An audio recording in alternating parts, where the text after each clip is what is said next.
because it's probably the only portion of the sunken city where one finds buildings that sank vertically with minimal distortion. This phenomenon was caused by the liquefaction that occurred during the earthquake.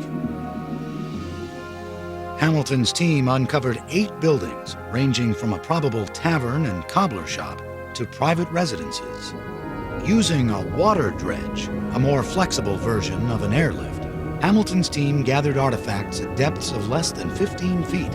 It was just the first step of many to conserve the past.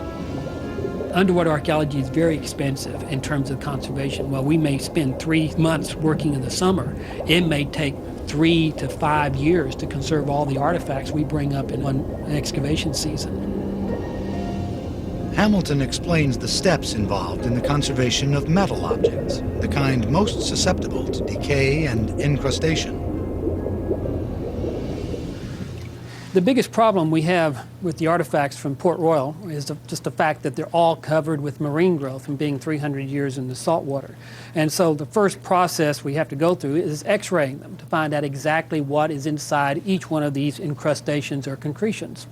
We take each encrusted object and make an X-ray of it before we start the conservation process, and then the X-ray shows the interior detail. On this X-ray you can see the trigger of a gun.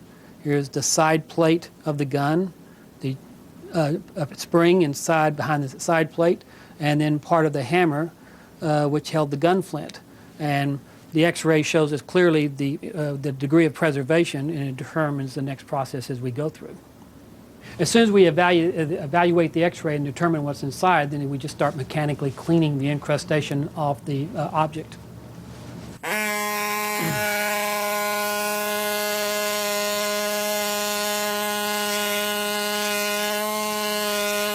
Once we remove all the incrustation off of an object, if there's any substantial metal remaining, we just put it into an electrolytic vat, and